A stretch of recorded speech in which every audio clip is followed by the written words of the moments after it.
ওং নমঃ ভগবতে বাসুদেবায়।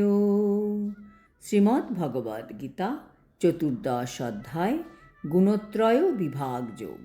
হরে কৃষ্ণ। আজ আমরা চতুর্দশ অধ্যায়ের 14 নম্বর শ্লোকটি শুনব। যদা সত্যে প্রবৃদ্ধেতু প্রলয়ং याति দেহভৃৎ তদত্তমবিদং লোকান অমলান প্রতিপদ্যতে। অনুবাদ: সত্যগুণ বৃদ্ধিপ্রাপ্তকালে দেহ ত্যাগ করলে দেহধারী জীব মহর্ষিদের নির্মল উচ্চতর লোকসমূহ লাভ করেন।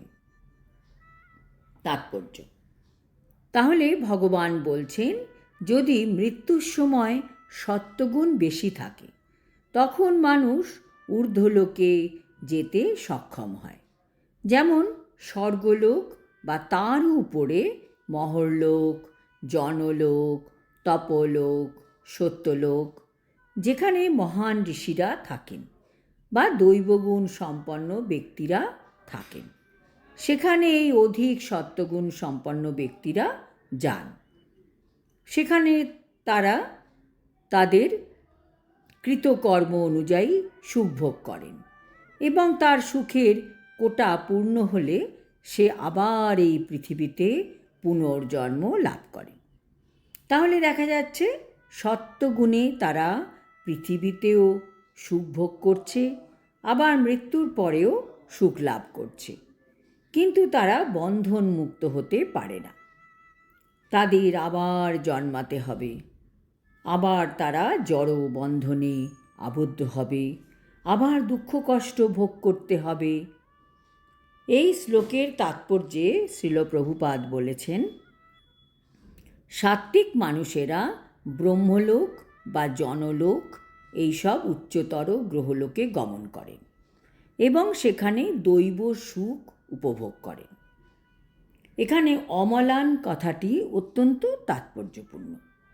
এর অর্থ হচ্ছে রজ ও তমগুণ থেকে মুক্ত।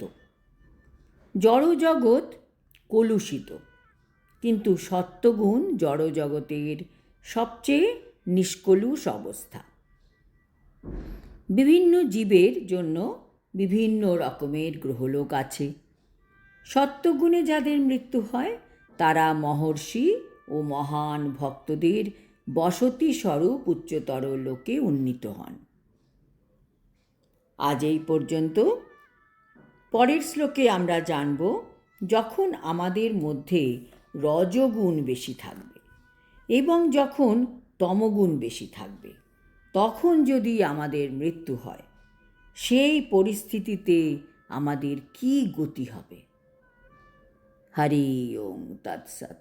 হরে কৃষ্ণ।